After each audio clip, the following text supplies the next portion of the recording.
Tega mafmanuone Roh Kudus sing kanan. Amin. Salvete fratres, te interrumpidere Patris Allegro, Veritas Liberavit Vos. Saya mau mengajak kita untuk berkatekesis soal ada pertanyaan yang mungkin seringkali kita dengarkan dari saudara-saudara terpisah. Lena nentu ya selep me. Orang daun bilang.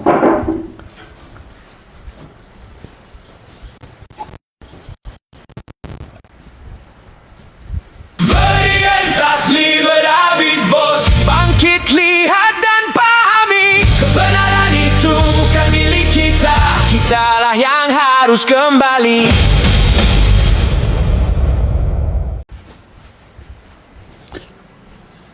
Kalau orang Timur biasanya bilang tematui esmem, etemtek itu tematui etleme.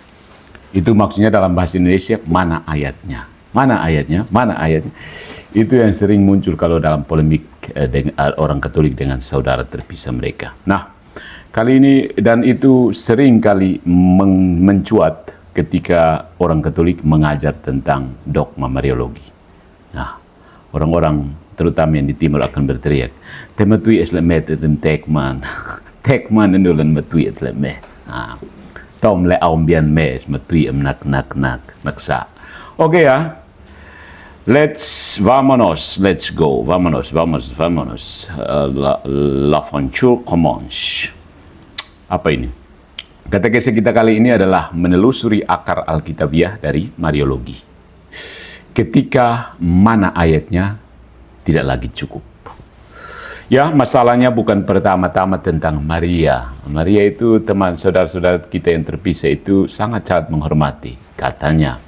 Tetapi cara membaca Alkitabnya itu yang bermasalah, bro. Dengar sonde. Cara membaca Alkitab bermasalah. Ya, mari kita mulai dengan sebuah pertanyaan yang langsung mengguncang fondasi cara kita berpikir. How we think. Kalau sebuah ajaran tidak tertulis dalam satu ayat dengan rumusan persis seperti dogma, apakah otomatis tidak Alkitabiah? Coba perhatikan baik-baik. Sekali lagi saya tanya ya. Kalau sebuah ajaran tidak tertulis dalam satu ayat dengan rumusan persis seperti dogma, apakah otomatis tidak Alkitabiah? Pertanyaan ini bukan pertanyaan kecil. Ini adalah pertanyaan tentang bagaimana. Ingat, bagaimana kita membaca kitab suci. Perhatikan contoh sederhana. Kitab suci tidak pernah memberikan definisi teknis tentang Tritunggal dalam satu ayat pun. Kata Trinitas sendiri tidak ditemukan dalam Alkitab. Kata homoousios, satu hakikat, juga sonde ada. Tapi gereja merumuskannya sebagai dogma karena seluruh data kitab suci menuntut kesimpulan tersebut. Tidak ada orang Kristen yang berpikir bahwa Tritunggal tidak Alkitabiah hanya karena kata itu tidak tertulis persis demikian. Ya. Jadi pertanyaan yang tepat bukan mana ayat Maria dikandung tanpa noda. Sonde, itu bukan pertanyaan yang tepat. Pertanyaan yang tepat adalah apakah keseluruhan kesaksian kitab suci menyediakan pola, prinsip, dan data yang memungkinkan gereja memahami Maria demikian? Nah, ini pertanyaan elegan, pertanyaan orang yang literasinya tinggi. Ya. Dan ini tamparan intelektual pertama yang harus kita terima dengan jernih. Alkitab bukan kamus dogma, dia bukan thesaurus dogma. Paham kata thesaurus ya? Mengerti thesaurus. Alkitab adalah sejarah keselamatan, sebuah narasi agung tentang bagaimana Allah menyelamatkan umatnya, yang harus dibaca sebagai satu kesatuan yang utuh. Mariologi Katolik tidak tumbuh dari ayat-ayat yang dipaksakan. Dia tumbuh dari cara gereja membaca Kristus, rahmat, gereja, dan pengharapan eskatologis dalam keseluruhan kitab suci. Jadi Mariologi itu dimulai dari Kristologi. Sebenarnya saudara-saudara terpisah kita juga paham, hanya ya paham untuk kemudian menyerang. Sebenarnya ini pusat dari seluruh katekese kita pada kesempatan ini. Mariologi diawali dari Kristologi, dimulai dari Kristologi. Jangan mulai dari Maria, mulailah dari Kristus. Maria penting karena Kristus penting. Mariologi tidak pernah berdiri sendiri. Dia selalu merupakan fungsi dari Kristologi. Perhatikan Lukas bab 1 ayat 43. Elizabeth berseru, "Siapakah aku ini sampai ibu Tuhanku datang mengunjungi aku?"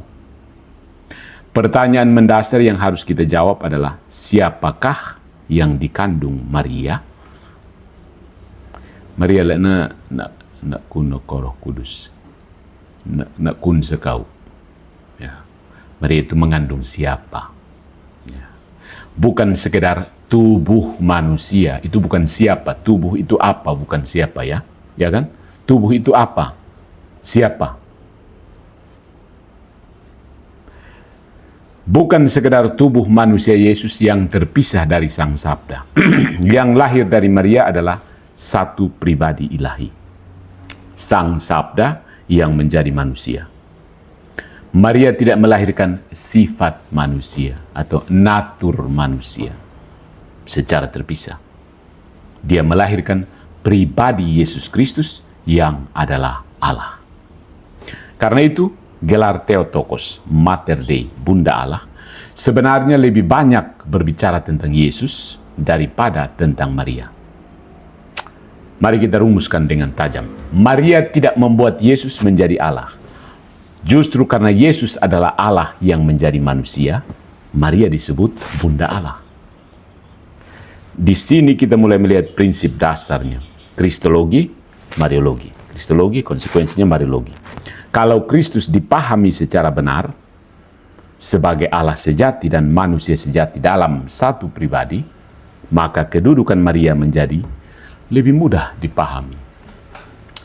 Para bapak gereja memahami hal ini dengan sangat jelas. Konsili Efesus tahun 431 Masehi menyatakan Maria sebagai Theotokos, bukan untuk meninggikan Maria, melainkan untuk melindungi kebenaran tentang Kristus. Ingat, melindungi kebenaran tentang Kristus. Sekali lagi, melindungi kebenaran tentang Kristus.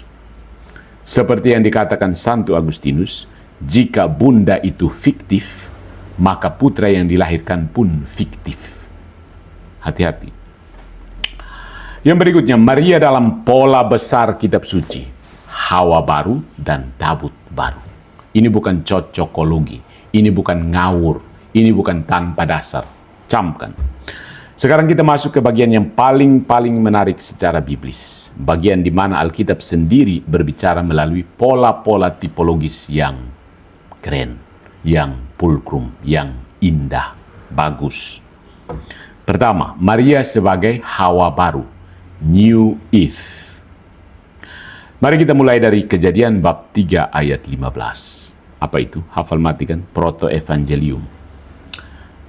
Injil pertama. Ya.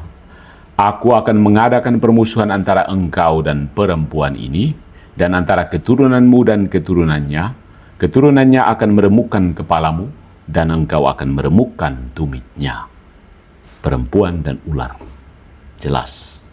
Di sini Allah sudah menjanjikan seorang perempuan dan keturunannya yang akan mengalahkan ular. Coba tarik benang merah ini menuju Injil Yohanes. Dalam Injil Yohanes, Yesus beberapa kali menyebut Maria dengan panggilan yang sangat-sangat khas. Perempuan. Perempuan. Gunai. Di Kana, Yohanes bab 2 ayat 4, dan di bawah salib, Yohanes bab 19 ayat 26. Gunai. Ini bukan penghinaan. Ini adalah bahasa teologis yang disengaja. Yohanes yang membuka Injilnya dengan kata-kata pada mulanya, NRK, mengingatkan kita pada kitab Kejadian. Ya kan? Kejadian juga mulai dengan pada mulanya. Sedang Yohanes saat itu sebenarnya sedang menggunakan bahasa yang mengarahkan pembaca kembali kepada perempuan dalam Kejadian. Ya. Adam pertama dan Hawa berada pada awal ciptaan lama. Kristus, Adam baru, hadir dalam penciptaan baru. Dan di dekatnya berdiri perempuan, Maria sebagai Hawa baru. Poinnya bukan bahwa setiap detail harus dipaksakan menjadi paralel yang kaku. Poinnya adalah bahwa kitab suci sendiri menggunakan pola tipologis ini. Maria adalah penggenapan dari perempuan dalam Kejadian bab 3 ayat 15. Perempuan yang keturunannya akan meremukan kepala ular. Ya, itu Hawa baru. Kemudian ada Maria sebagai tabut perjanjian baru. Sekarang perhatikan Lukas bab 1 dan 2 Samuel ayat 6, bab 6. 2 Samuel bab 6. Paralel yang sungguh-sungguh mencolok, ya. 2 Samuel bab 6 itu tabut. Lukas pertama itu Maria, ya. Tabut itu menuju daerah pegunungan Yehuda, sedangkan Maria pergi ke daerah pegunungan Yehuda. Coba saya tunjukkan ya. Daftarnya. It's ours. Windows capture, and then we capture this one. Okay, this one. It's ours. Ya. Sini. Okay, di sini.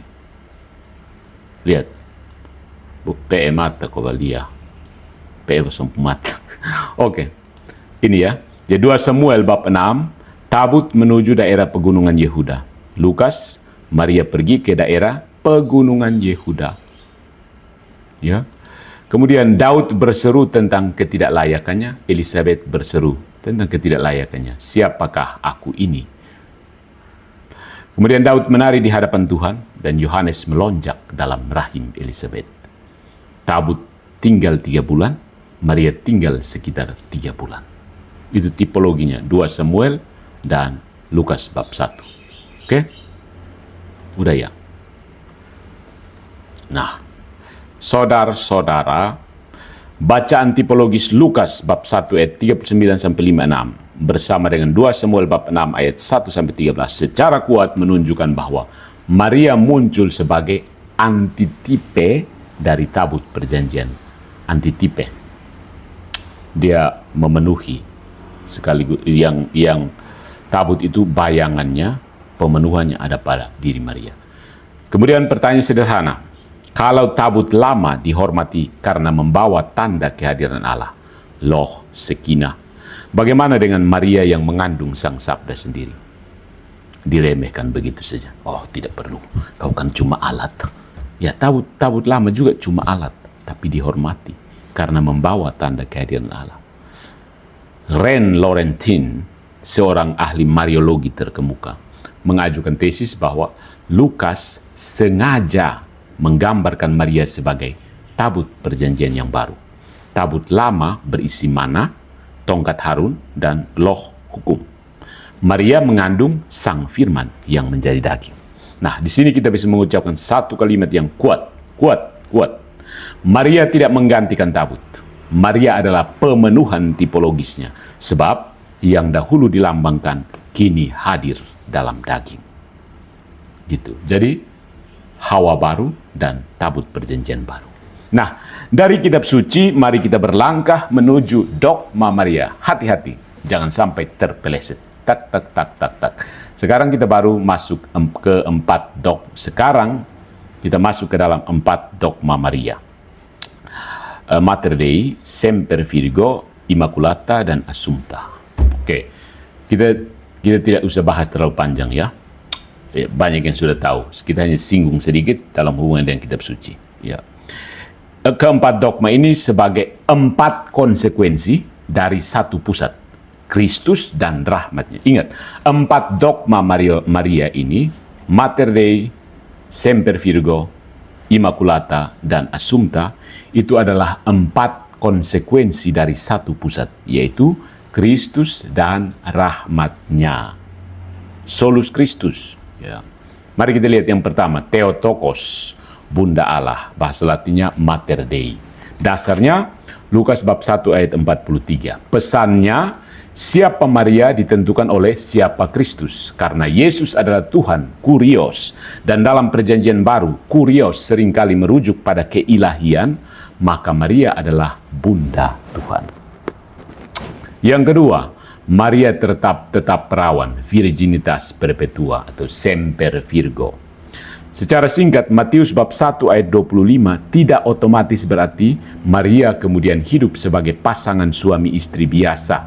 Mereka itu suami istri luar biasa. Ya. Kata saudara atau adelphos dalam dunia Semitik tidak selalu berarti saudara kandung. Bisa berarti kerabat dekat. Itu saja. Saudara, tahu kan saudara, kau bukan anak dari ibu saya, saudaraku. Yang lebih menarik, Yohanes bab 19 ayat 26 sampai 27, Yesus menyerahkan Maria kepada Yohanes di bawah salib. Kalau Maria masih punya anak-anak lain, kenapa Yesus harus menyerahkan perawatan ibunya kepada murid yang dikasihinya? Yesus yang sangat taat hukum itu, kenapa dia berani melanggar itu? Ya. Fokus pada prinsipnya. Virginitas Maria bukan penghinaan terhadap perkawinan. Ingat, justru sebaliknya. Dia meninggikan perkawinan dengan menunjukkan bahwa panggilan tertinggi manusia adalah penyerahan diri total kepada Allah. Virginitas Maria adalah tanda penyerahan diri yang radikal kepada misteri inkarnasi. Ya. Jadi kalau tidak mau radikal, ya bermain di permukaan saja. Yang berikutnya, Immaculata, dikandung tanpa noda. Di sini kita masuk melalui Lukas bab 1 ayat 28. Sapaan malaikat Gabriel ke Charitomene. Tidak perlu jangan sekali-kali katakan bahwa satu kata Yunani itu sendirian membuktikan seluruh dogma. Itu tidak jujur secara akademis. Yang lebih kuat yang begini. Kekaritomene adalah bentuk pasif perfect. Artinya, tindakan pemberian rahmat sudah terjadi di masa lalu dan terus berlanjut dampaknya. Sudah selesai dan permanen dampaknya. Malaikat tidak berkata, "Hai Maria, engkau akan dikaruniai." No. Melainkan, "Hai engkau yang telah dikaruniai." Sebagai sebuah identitas, bukan sekedar tindakan. Nah, ini penting. Ya, kekaritomene. Bentuknya kekaritomene. Ya. Dan hanya dalam Lukas 1:8 dipakai kata kekaritomene. Ya. Gereja tidak membangun dogma Immaculata dari satu kata doang. Gereja melihat dalam sapaan Gabriel, tipologi Hawa baru dan kemenangan rahmat Kristus suatu koherensi teologis. Nah, ada salah paham terbesar yang perlu diluruskan. Maria tidak diselamatkan tanpa Kristus. Maria justru diselamatkan secara paling radikal oleh Kristus. Rahmat penebusan diterapkan kepadanya secara preventif. Analogi sederhana, seseorang diselamatkan dari lubang setelah jatuh ke dalamnya. Yang lain diselamatkan dengan dicegah jatuh ke dalam lubang. Keduanya tetap membutuhkan penyelamat. Maria membutuhkan Kristus sama seperti kita semua, bahkan lebih, karena rahmatnya bekerja dalam diri Maria sejak awal keberadaannya. Itu penyelamatan sempurna dari Tuhan kita. Apakah Tuhan kita bisa menyelamatkan secara sempurna? Ya, tentu saja, positif. Yang berikut, Assumpta, Maria diangkat ke surga. Ini ada hubungannya dengan tema besar. Apa sebenarnya tujuan akhir rahmat Kristus bagi manusia? Apa tujuan akhir rahmat Kristus bagi manusia? Bukan sekedar jiwa masuk surga. Kekristenan menantikan kebangkitan badan. 1 Korintus bab 15.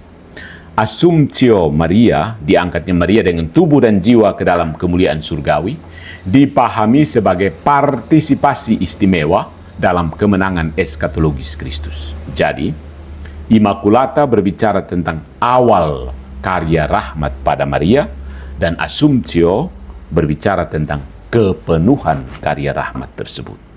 Dan itu jauh lebih bagus dan teologis daripada debat mana ayat Maria naik ke surga. Ini bukan tentang menemukan satu ayat. Ini tentang membaca seluruh narasi keselamatan dan melihat di mana Maria ditempatkan di dalamnya. Itu baru keren. Jadi Maria dan satu-satunya pengantara. Ini, mari kita bongkar dikotomi palsu. Dikotomi palsu. Klimaks apologetik yang paling penting ada di sini. Bacalah 1 Timotius bab 2 ayat 1 sampai 5 secara utuh. Ayat 1 berbicara tentang permohonan, doa, syafaat, dan ucapan syukur. Baru kemudian ayat 5, karena Allah itu Esa, dan Esa pula pengantara antara Allah dan manusia, yaitu manusia Kristus Yesus. Terus pertanyaannya, kalau satu-satunya perantaraan Kristus meniadakan segala bentuk syafaat manusia, mengapa Paulus beberapa ayat sebelumnya justru memerintahkan syafaat? Jawabannya, terdapat perbedaan mendasar antara perantaraan Kristus yang unik, ontologis, dan redemptif. Unik satu-satunya, ontologis sejak keberadaannya, dan redemptif menyelamatkan. Hanya Dia yang adalah Allah sekaligus manusia, hanya Dia yang mendamaikan manusia dengan Bapa melalui salib. Oke, case closed. Nah, yang kedua, partisipasi umat dalam perantaraan Kristus melalui doa. Kata kuncinya, partisipasi. Saya mau dengar ya penjelasan teolog-teolog dari saudara kita yang terpisah itu, a.k.a. Potas. Penjelasan mereka tentang partisipasi itu apa sih partisipasi? Kristus adalah satu-satunya mediator dalam ordonya sendiri. Tetapi justru karena kita berada dalam Kristus, karena kita adalah anggota tubuhnya, kita bisa mendoakan satu sama lain. Bisa. Tidak ada larangan. Tidak ada larangan. Yang melarang itu justru Potas. Maka Katolik tidak berkata, Kristus plus Maria sama dengan 2 penebus. Kristus tambah Maria sama dengan 2 penebus. Tidak. Katolik itu mengajarkan seperti ini. Kristus adalah satu-satunya sumber, Maria dan para kudus berpartisipasi dalam karyanya. Belum paham juga. Belum paham juga. Kristus itu satu-satunya sumber, Maria dan para kudus mengambil bagian di dalam karyanya. Termasuk Anda juga mengambil bagian dalam karya Kristus kan? Ya, tanam sayur. Tanam sayur itu ambil bagian juga dalam karya Kristus. Kalau meminta doa orang lain dianggap mengurangi Kristus, maka doakan saya. Permohonan ini kepada teman di gereja pun harus dilarang. Harus. Minta pendeta mendoakan juga. Itu mengganggu, mengurangi Kristus. Tetapi tidak seorang pun membaca 1 Timotius bab 2 ayat 5 seperti itu. Kecuali Potas. Perantaraan Kristus tidak eksklusif dalam arti tidak meniadakan, dalam arti meniadakan, tidak meniadakan, dalam arti meniadakan partisipasi, itu eksklusif maksudnya. Perantaraan Kristus tidak eksklusif, meniadakan partisipasi, no. Perantaraan Kristus itu inklusif, dalam arti mengundang seluruh tubuh Kristus untuk ambil bagian. Ambil bagian, mari datanglah kepadaku, lihatlah, tinggallah bersama aku. Itu penting. Dia tidak bilang, hei, kamu berhenti di situ, saya yang berkuasa, kamu tidak boleh. Itu pikiran Calvin, I think. Oke. Jadi sebenarnya singkat saja, tidak usah putar sana putar sini. Kamu jangan terpengaruh oleh Calvin. Calvin itu baru muncul kemarin kok, anak kecil bodoh satu itu. John Calvin kan bikin itu satu institusi of Christian religion. Apaan? Maria tidak menggeser Kristus. Ya, saudara-saudara, mari kita tutup kembali dengan Kristus. Karena adalah teks yang paling sempurna untuk memahami Mariologi Katolik. Maria berkata kepada para pelayan, apa yang dikatakan kepadamu, buatlah itu. Yohanes bab 2 ayat 5. Itulah inti Mariologi Katolik. Intinya ada di situ. Yohanes bab 2 ayat 5. Maria tidak berkata, datanglah kepadaku dan berhentilah pada diriku. Sonde, Maria menunjuk, dengarkan dia. Bro, dengarkan dia. Jangan dengar Calvin, jangan dengar Luther, jangan dengar Zwingli, jangan dengar Ellen G. White, jangan dengar siapa lagi, Joseph Smith, jangan dengar siapa lagi. Tidak jelas semua itu. Dengarkan dia. Bukan bacalah Alkitab, salah. Pertanyaan terakhir kepada kita semua, bukanlah apakah kita terlalu menghormati Maria? Pertanyaan yang lebih dalam adalah, apakah kita sudah memahami Maria sebagaimana kitab suci menempatkannya dalam misteri Kristus? Karena inilah kebenarannya. Mariologi yang benar tidak pernah berakhir pada Maria. Dia selalu berakhir pada Kristus. Seluruh keagungan Maria berasal dari satu kenyataan sederhana dan dahsyat. Allah memilih mengambil daging dari dirinya, diri Maria. Daging yang kamu lihat-lihat itu, atau Tuhan Yesusnya potes tidak punya daging ya. Entahlah, nanti mereka jelaskan ke kita. Bukan karena Maria hebat dengan dirinya sendiri. Maria hebat karena Allah sungguh hebat.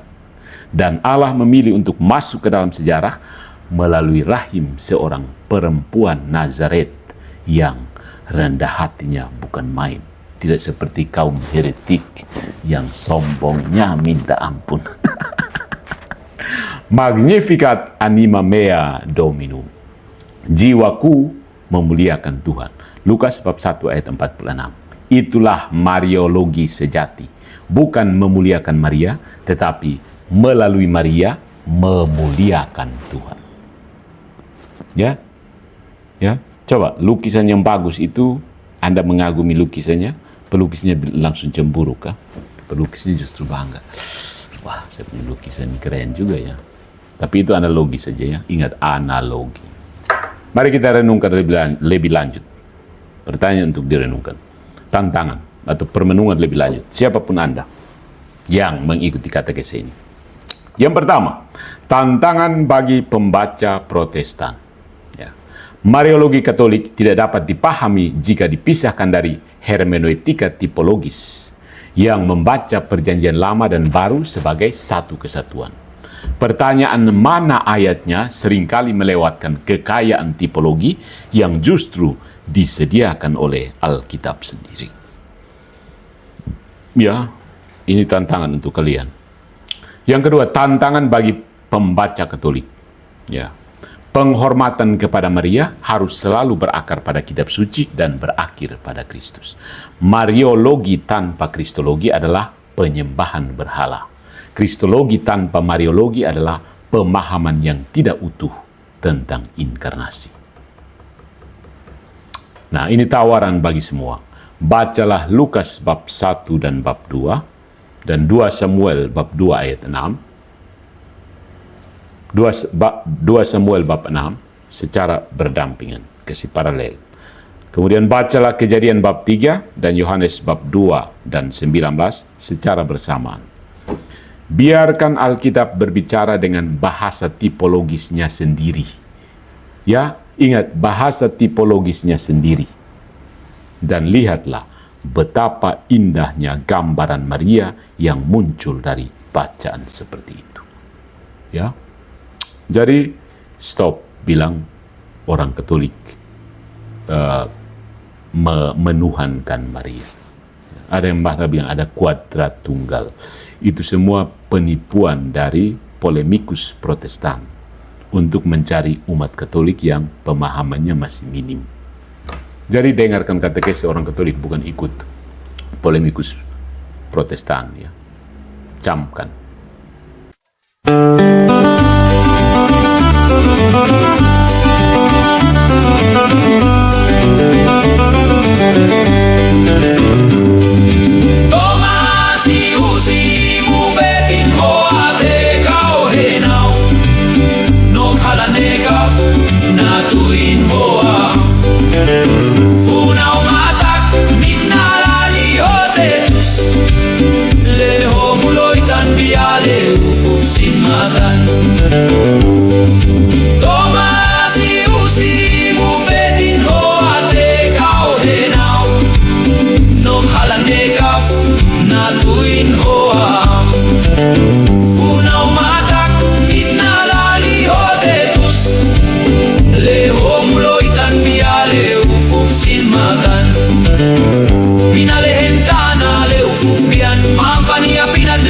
Israel